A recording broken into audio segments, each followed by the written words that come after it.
विचार विमर्श शुरू करने से पहले हमेशा आप जी से मैं एक बेनती ज़रूर करूंगा कि अगर आप जी को ये विचार विमर्श अच्छे लगें तो अपने सत्संगी भाइयों के साथ इसे ज़रूर ज़्यादा से ज़्यादा शेयर करें और चैनल को सब्सक्राइब करके ऑल नोटिफिकेशन बेल पे दबाना मत भूलिएगा। देखिए, यदि किसी ने नामदान लिया हुआ है और उसने शब्द धुन नहीं सुनी, शब्द के प्रकाश को नहीं देखा, तो भाई उसका नामदान लेने का कोई फायदा नहीं हुआ। आज आपके साथ उन छोटी छोटी बारीकियों को साझा करने की कोशिश कर रहे हैं जिससे कि आपके लिए शब्द धुन सुनना बड़ा सहज हो जाएगा, शब्द के प्रकाश को देखना सरल हो जाएगा और जो सुमिरन आप नहीं कर पाते हैं, थोड़ी देर में ही आप उठ जाते हैं, उसकी बैठक बढ़ेगी, भजन भी करेंगे, ध्यान भी करेंगे। तो मैं आपसे एक छोटी सी बेनती और करूंगा कि थोड़ी देर के लिए, जब तक ये विचार विमर्श चल रहे हैं, अपना ध्यान मेरी ओर रखें। अक्सर आप लोगों के बहुत सारे सवाल होते हैं और आप बाबा जी से, हुजूर जी से अक्सर यही सवाल पूछते हैं। कोई बहन, कोई भाई कहता है, बाबा जी मुझसे चाहे जितनी सेवा करा लो, कर लूंगी, पर मुझसे सुमिरन नहीं होता, मुझसे भजन नहीं होता। कोई कहता है सुमिरन के समय नींद आ जाती है, गर्दन आगे की ओर झुक जाती है, कमर भी आगे की ओर झुक जाती है। कोई कहता है सुमिरन तो कर लेता हूं थोड़ी देर के लिए ही, पर भजन पर नहीं बैठा जाता। कोई कहता है मेरे लिए तो आपका सत्संग सुनना ही भजन सुमिरन है। कोई कहता है कि शब्द धुन सीधे कान से सुनी जाती है या उल्टे कान से। मैं भूल गया हूं, थोड़ा बता दीजिए, मैं किस कान में अंगूठा डालूं और किस कान को खुला छोड़ दूं। कोई कहता है मेरा बेटा पास हो जाए। कोई कहती है मैं इतने समय से आपका सत्संग सुन रही हूं और सेवा कर रही हूं, मेरे पति शराब बहुत पीते हैं, वो छुड़ा दो। कोई कहता है सारी जिंदगी किराए के मकान में काट दी, बाबा जी अब मेहर करो, अब मेरा अपना मकान दिला दो। कोई बेटे बेटियों की शादी मांगता है, कोई बहू और बेटे को भी नामदान के लिए कहता है। कोई अपनी नौकरी में तरक्की चाहता है तो कोई अपना व्यापार बढ़ाना चाहता है। कोई बीमारी से परेशान है तो बीमारियों से बचे रहें, बीमारियों से उसे निजात मिले, ये मांगता है। अभी इसी जून 2024 की एक बात आपके साथ साझा कर रहे हैं कि एक बहन डेरे में जा रही थी जत्थे के साथ। वह बीमार रहती है, उम्र भी ठीक ठाक है। उनसे एक व्यक्ति ने पूछा, बहन क्या बात है, कहां जाने की तैयारी हो रही है? तो वह कहने लगी, डेरे जा रही हूं जत्थे के साथ सेवा के लिए। तो उन्होंने कहा इस समय अभी तो काफी गर्मी है, बाद में चले जाना। तो वह कहने लगी, बेटे की नौकरी लग गई है लेकिन उसकी पोस्टिंग बेंगलुरु हो रही है, मैं सोचती हूं सेवा कर लूंगी और साथ में ये भी मांग लूंगी कि उसकी पोस्टिंग यहीं पर रहे। अब बताइए ये सब क्या है? भाई ये बड़े अफसोस की बात है कि हम क्या मांग रहे हैं। कभी किसी सच्चे संत ने नामदान देते समय ये कहा है कि आपको ये सब नामदान मिलने के बाद मिल जाएगा? भाई नामदान तो केवल परमार्थ में उन्नति करता है। नामदान क्यों मिला है, कभी सोचा है? नामदान मिला है इस नर तन की सोझी होने के लिए। ये जन्म कितनी निचली योनियों को पार करने के बाद हमें मिला है। जो हमारे प्रारब्ध कर्मों का बोझा है उसे हंसते खेलते उतारने के लिए यह नामदान मिला है। परमात्मा को नहीं देखा, पर ऐसा नहीं है कि वह नहीं है, वह है भाई, बिल्कुल है। उसका साक्षात्कार कैसे शब्द या नाम के जरिए किया जाए, गुरु के साथ किस तरह अपने मन को जोड़ा जाए, इसलिए नामदान मिला है।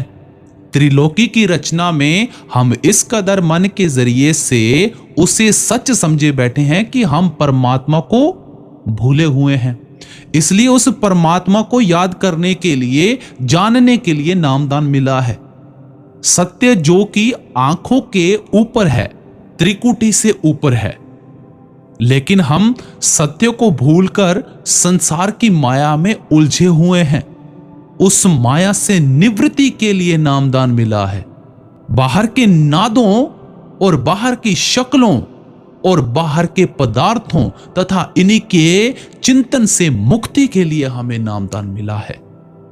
अंतर के नादों में जो ईश्वर शब्द रूप में है, शब्द के प्रकाश के रूप में है, शब्द धुन के रूप में हमारे अंदर नाद कर रहा है, संगीत बिखेर रहा है, प्रकाश कर रहा है, उसे देखने और सुनने के लिए नामदान मिला है।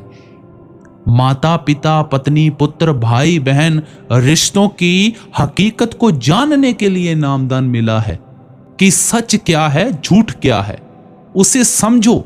सच केवल वह परमात्मा है, वह शब्द है। इसे जानने के लिए नामदान मिला है। सारी जिंदगी हम माया का बोझ उठाते रहते हैं, सारी जिंदगी नशाखोरी करते, सारी जिंदगी विषय की आसक्ति में, मौज मस्ती में डूबे रहते हैं। इन सब से बचने के लिए नामदान मिला है। भाई, हम ये क्या मांग रहे हैं? बच्चे पढ़ लिख जाएं, नौकरी लग जाए, काम चल पड़े, बेटी की नौकरी यही रहे, बेटे की नौकरी यही रहे, सिमरन भजन नहीं होता, सत्संग सुन लिया, यही हमारे लिए सुमिरन भजन है। भाई, ये सब क्या है? ये सिर्फ और सिर्फ धोखा है और कुछ नहीं। यदि किसी भूल में हो तो मैं फिर से आप जी को बता देना चाहता हूं, शब्द धुन सुनना हमारे लिए सबसे जरूरी है। बगैर इसे सुने हम में और गैर नामधारियों में कोई फर्क नहीं रह जाता। वे लोग भी मन मत पर चलते हैं और हम लोग भी मन माया की आस से कहां निवृत्त हो पाते हैं। जब मन में आया तब नाम जप लिया, जब मन में आया सत्संग सुनने चले गए, जब मन में आया तब ये कर लिया, वह कर लिया। ये सब क्या है? अगर इस तरह से करोगे तो कभी नहीं सुमिरन कर पाओगे, ना ध्यान कर पाओगे और ना ही भजन कर पाओगे, क्योंकि हम तो सब कुछ कल पर डालते हैं। शाम को कर लूंगा, अभी मन नहीं कर रहा है, अभी क्या जरूरत है, अभी तो काफी समय है। जो बहुत जरूरी काम है पहले उन्हें तो निपटा लूं। अरे भाई, सबसे जरूरी काम ही ये है, शब्द धुन सुनना, शब्द का ध्यान करना। अब बात कर लेते हैं इसे कैसे सुने। तो भाई, शब्द धुन सुनने में एक बात समझ लो, बड़ी कड़ी मेहनत की जरूरत है, पक्के इरादे की जरूरत है, आलस को त्यागने की जरूरत है, समय और मर्यादा पर चलने की जरूरत है। कम और गम दोनों, समय और मर्यादा पर चलने की जरूरत है।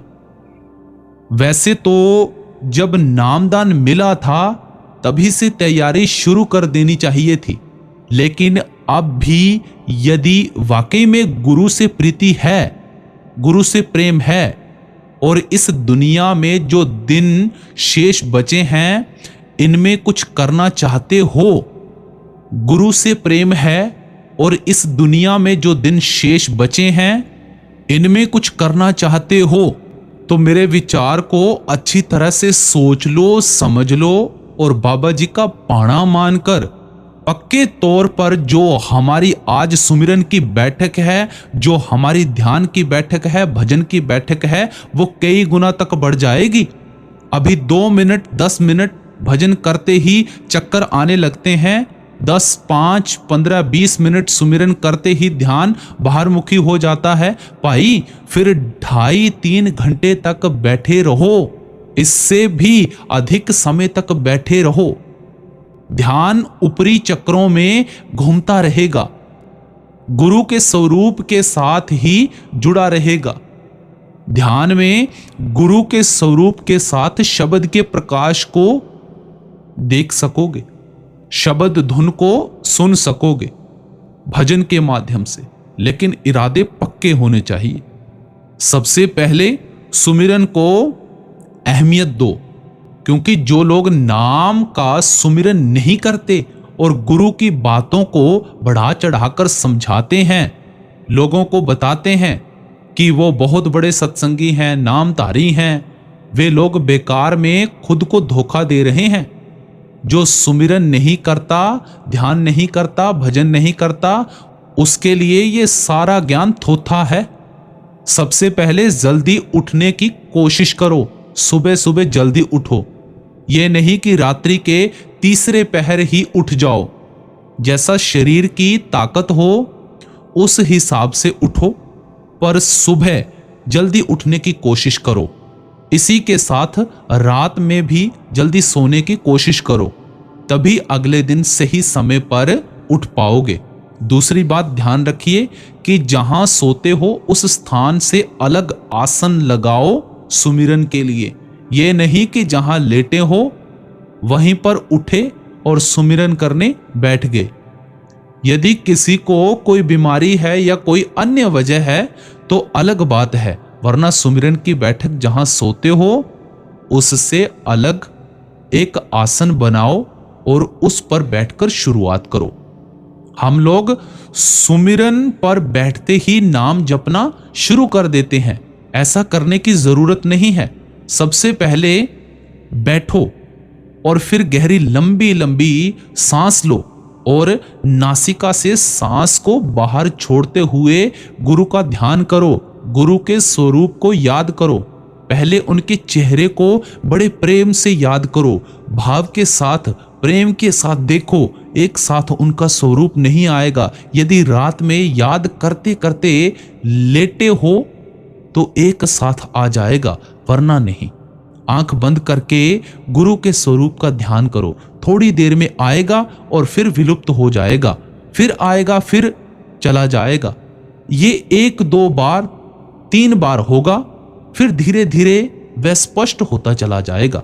फिर भी नाम जपना शुरू ना करो जब तक और स्पष्ट ना हो जाए, उनकी आंखें बिल्कुल स्पष्ट दिखाई ना दे, तब तक उनका ध्यान करते रहो। और जब उनकी आंखें स्पष्ट दिखाई देने लगें तब धीरे धीरे ध्यान को त्रिकुटी पर जमाओ गुरु के स्वरूप के साथ। और जब ऐसा हो जाए 1 2 मिनट, तब नाम जपना शुरू करो, वो भी हृदय से, धीरे धीरे, सरलता के साथ।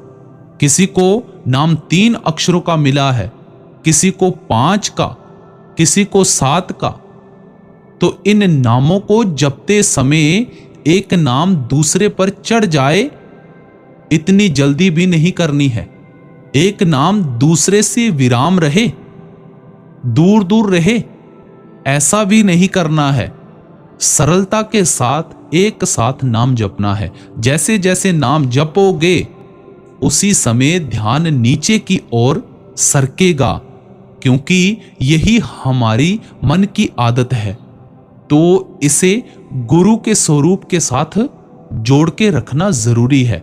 जितने भी समय नाम जपो, ये बात लिख लो, गांठ बांध लो। जितने भी समय नाम जपो, चाहे आधा घंटा ही नाम जपो, लेकिन बगैर गुरु के स्वरूप के साथ नाम मत जपो, वरना ध्यान बाहरमुखी हो जाएगा। और यदि एक बार अभ्यास बन गया तो ध्यान गुरु के स्वरूप के साथ जुड़ा रहेगा और हमारा ये सुमिरन मजबूत हो जाएगा। मजबूत कैसे? क्योंकि जब ध्यान करने बैठोगे तो ध्यान में जो हमारा ध्यान है वह 9 द्वारों के जरिए बाहरमुखी नहीं होगा। फिर इस स्थान पर उसे जो कुछ भी दिखाई देगा या जो कुछ भी सुनाई देगा वो उस ओर नीचे की बजाय ऊपर की ओर बढ़ना शुरू कर देगा। जितनी देर भी हो नाम इस तरह से जपो। फिर ध्यान करो। थोड़ी देर ध्यान करने के बाद भजन पर जरूर बैठो और भजन पर बैठते ही कुछ सुनने की कोशिश ना करो। ध्यान रखिए, बहुत जल्दबाजी करते हैं हम लोग सुनने की कोशिश के बजाय जो हमें पता है कुछ वो भूलने की कोशिश करो। इतना अपने आप को खाली कर दो कि हम उस चीज को प्रॉपर तरीके से समझ सकें। और इस विचार विमर्श को आप अपने जहन में बिठा लो और ऐसा ही करो।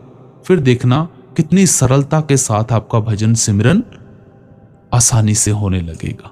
तो आज का विचार विमर्श यहां पर समाप्त हो रहा है।